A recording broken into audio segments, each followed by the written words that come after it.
Imagine the final poignant moment of life's journey, when the curtain of our earthly existence draws to a close.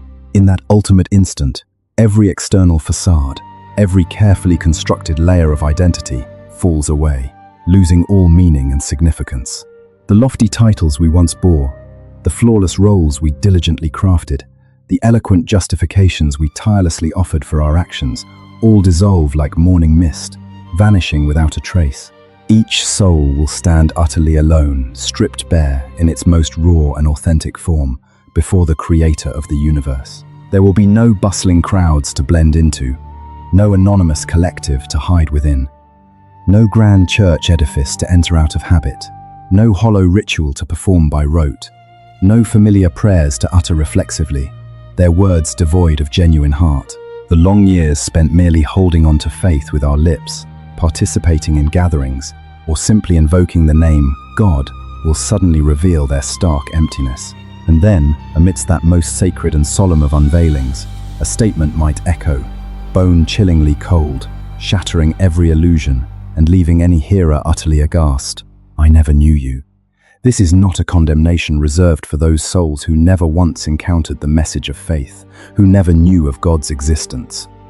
On the contrary, this is a profoundly unsettling warning, designed to shock and bewilder precisely those who had grown complacent, who were absolutely convinced they stood on the very threshold of heaven. These are the individuals who knelt in prayer every night, whose voices soared in resounding hymns, who performed countless pious deeds in the name of God, and who perhaps even served diligently within the church walls. They genuinely believed that simply by existing within a faith environment for a sufficient duration, they would, by default, belong to Him. But the most brutal and unpalatable truth lies in this stark reality. Being in close proximity to religion, participating deeply in its rituals and activities, or even leading a faith community, does not, by any stretch of the imagination, equate to a true, intimate relationship with God Himself. And that, above all else, is what makes this message sting so sharply, ringing with a cruel honesty that renders it impossible to dismiss or ignore.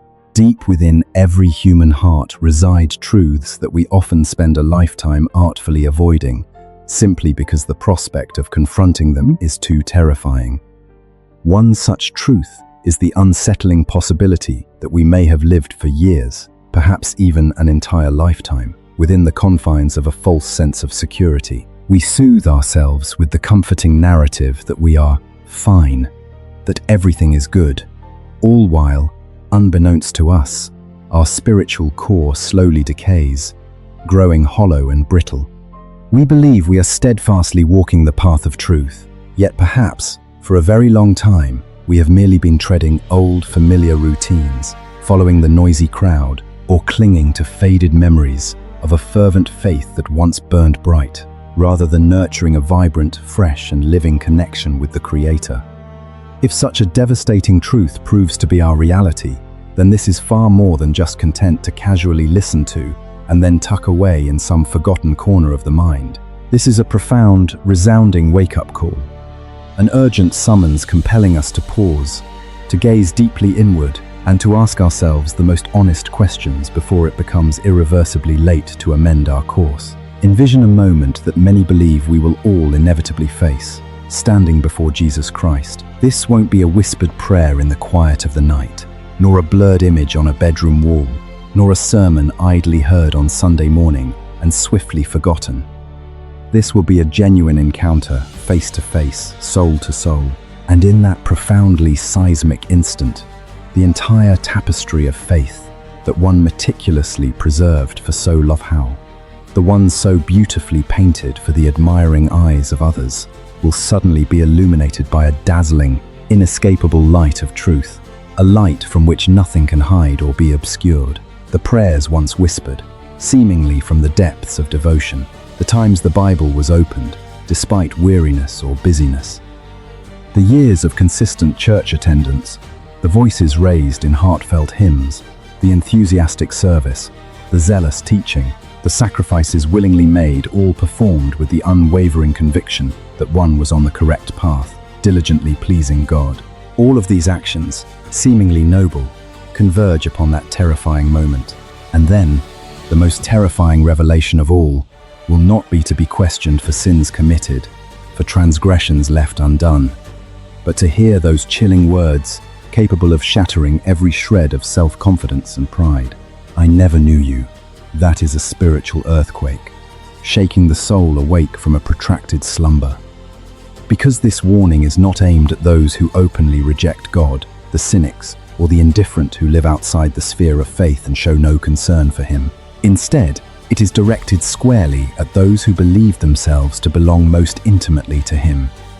Those who considered themselves people of God, the long-standing, dedicated believers. These are the ones who consistently called Him Lord, Father, Redeemer. The ones who invoked His name to achieve various goals, to further certain causes. The ones who were absolutely certain that the gates of heaven would swing wide open to welcome them. It is here that the narrative becomes agonizingly painful, yet utterly indispensable. It turns out that being close to religion, with all its activities and ceremonies, does not, by any means, imply true closeness to God Himself, the living, breathing, loving God.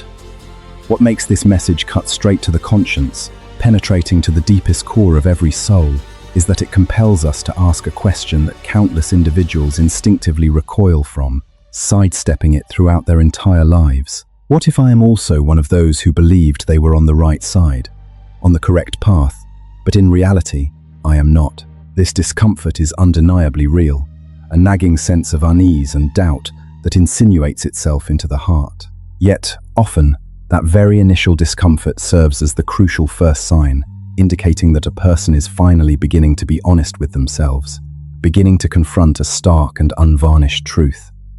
For to live a faith based solely on old habits, on empty titles and superficial outward forms, is remarkably easy. Anyone can do it. But to live in a genuine, vibrant and transformative relationship, one that demands continuous surrender and unwavering sincerity, is infinitely more challenging. The profound lesson revealed by the teaching of the narrow gate is not intended to instill baseless, paralyzing fear. Its primary purpose is to serve as a vital reminder that the path leading to eternal life, the path of authentic truth, has never been a bustling, crowded thoroughfare. It is narrow precisely because it demands a genuine abandonment, a radical letting go of everything we cling to with such tenacity. Many are drawn to the idea of salvation, to the comforting embrace of divine protection, but remarkably, few genuinely desire to be transformed at their very root, to have their old nature broken and reshaped. Many cherish the warmth and security of belonging to a large, thriving faith community, yet they shrink from allowing God to penetrate the deepest, most hidden recesses of their hearts, those places riddled with old wounds, fears, and insecurities. Thus, the core issue does not lie in how many scriptures one can quote, how many meetings one attends, or how outwardly zealous and fervent one appears in the eyes of others. The fundamental question is whether, in the most private sanctuary of one's being, when no one else is watching, when confronted solely by one's own conscience, that person truly knows God and allows God to truly know them. Within the context of a sincere, reciprocal relationship, this is a point upon which I reflect extensively, grappling with it ceaselessly. For in life, particularly as one accumulates years and layers of experience, one understands with unparalleled clarity just how profoundly deceptive outward appearances can be.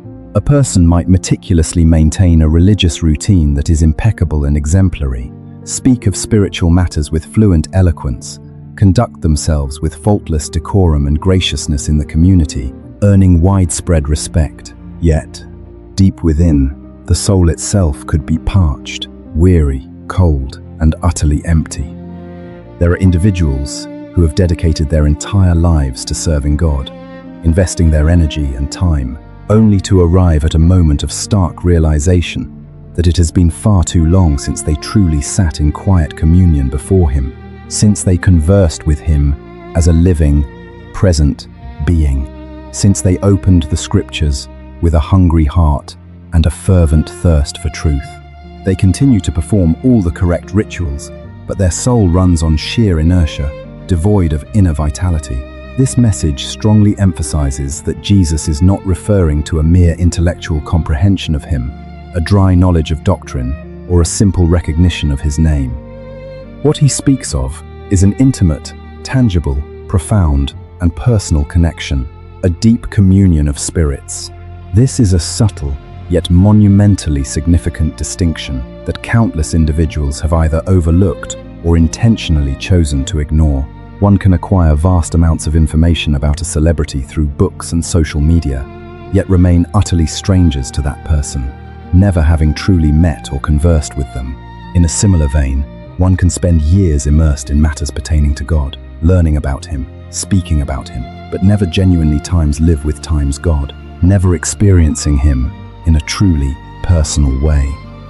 And that, tragically, is the greatest heartbreak of a life of faith, believing oneself to be walking times with times Him, journeying alongside Him, when in reality, one is merely circulating around symbols, images, and rituals times about times Him.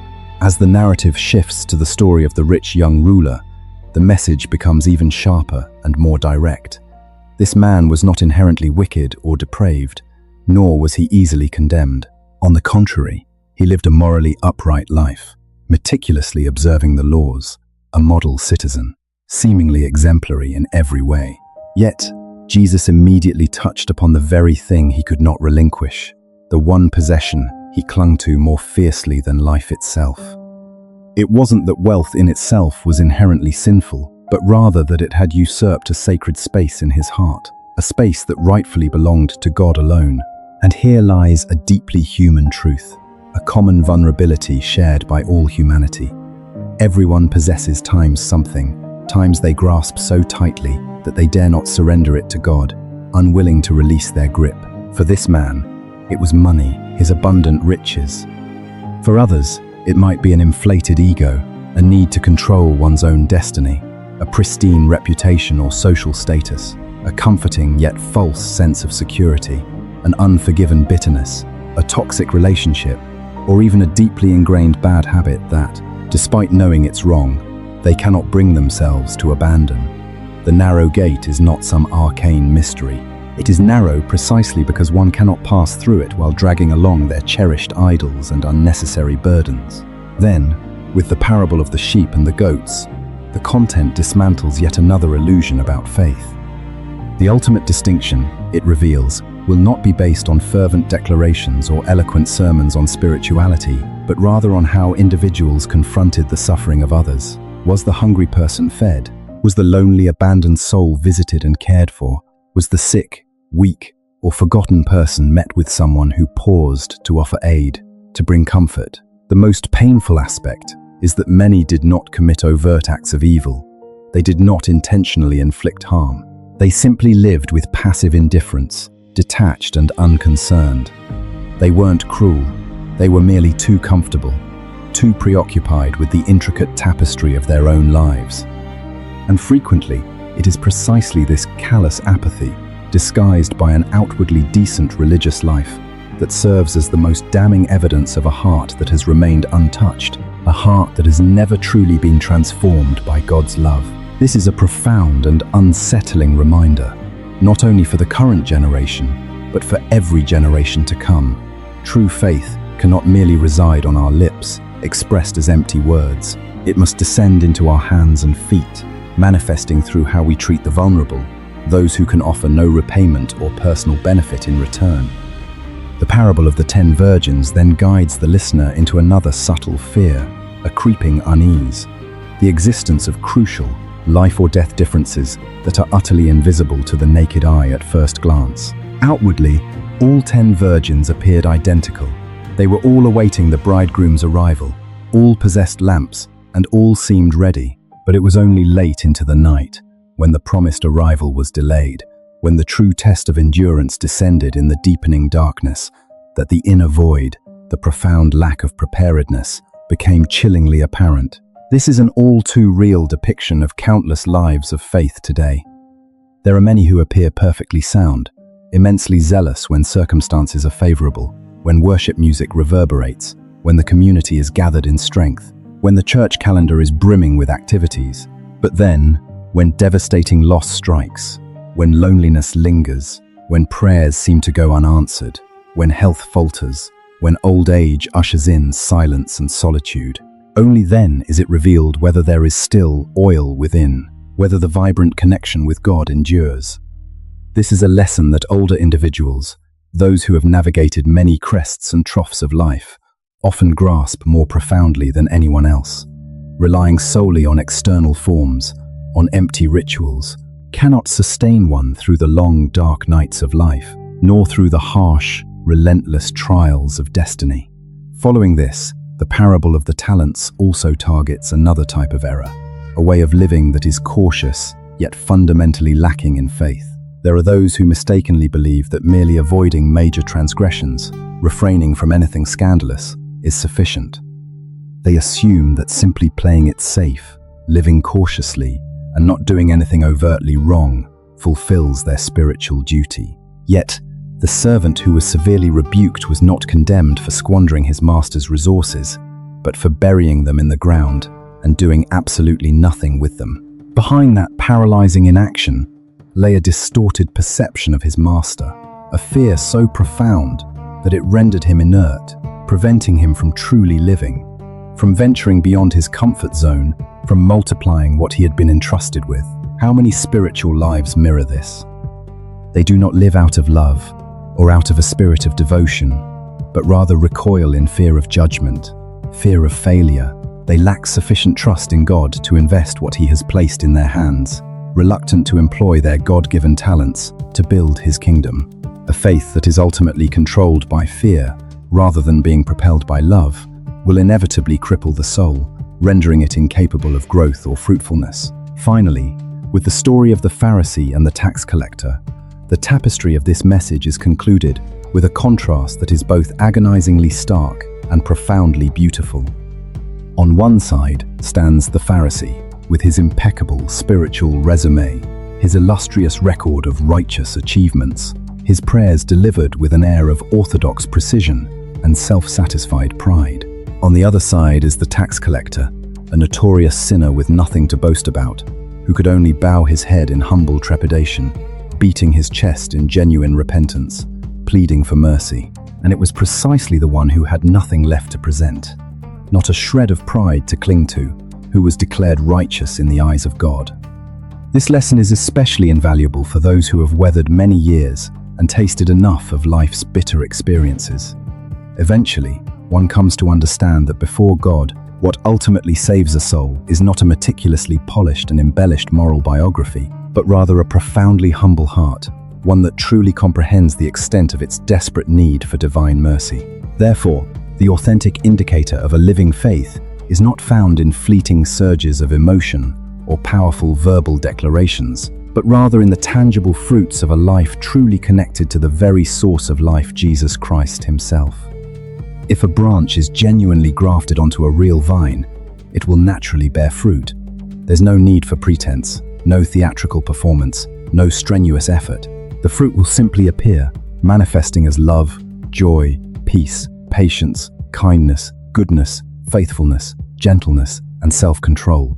This isn't about achieving instant perfection, but about a genuine transformation, a continuous process of growth and deepening.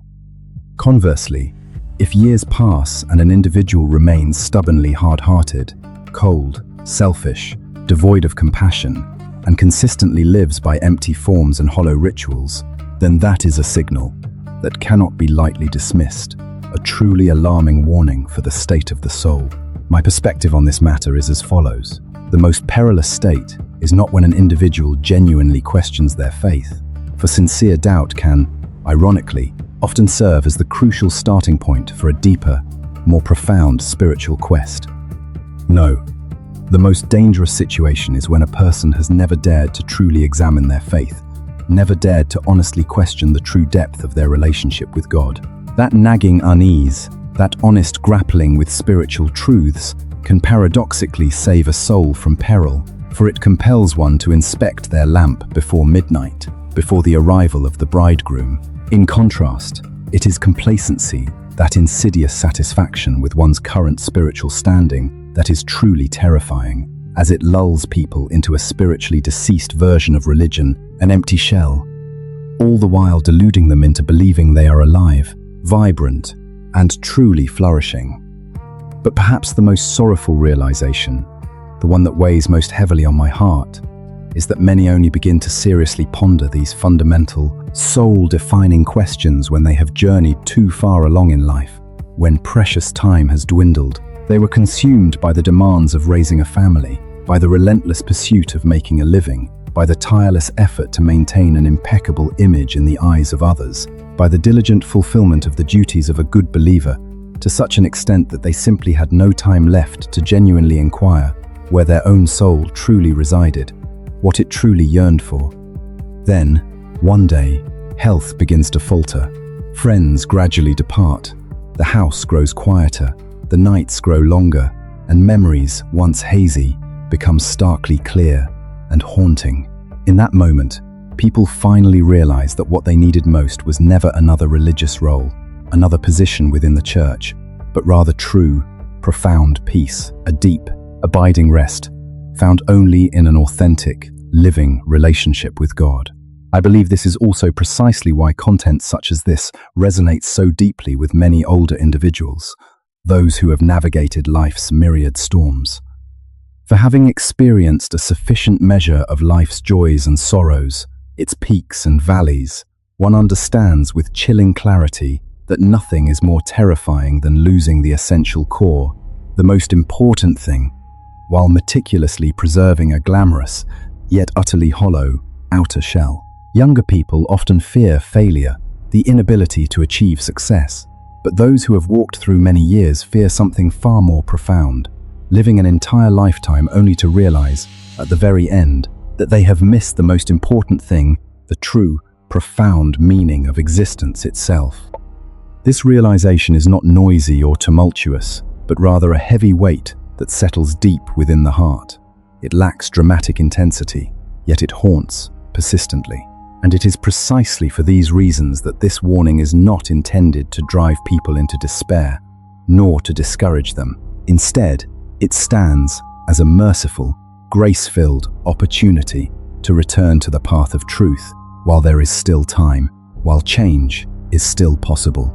The most profound value one can receive from these words isn't a fleeting emotional stir, a momentary rush of sentiment that quickly fades.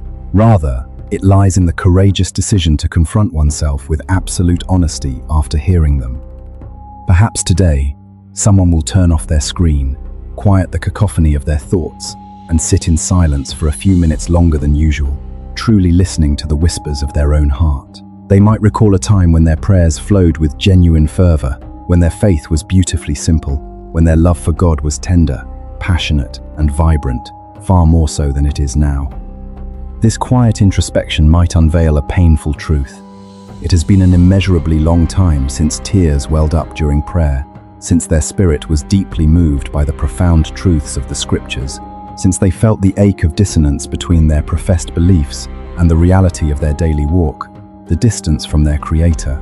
And sometimes, in that very moment of raw recognition, that sincere acknowledgement of the soul's true condition, barren or adrift, lies the crucial first step toward restoration, the genesis of a revitalized, intimate relationship with the divine. If there is one more truth I genuinely wish to impart, it is this. The generations that follow us desperately need to be taught, not merely with eloquent sermons or dry theological pronouncements, but through the vibrant tapestry of authentic lives, through living examples that breathe conviction.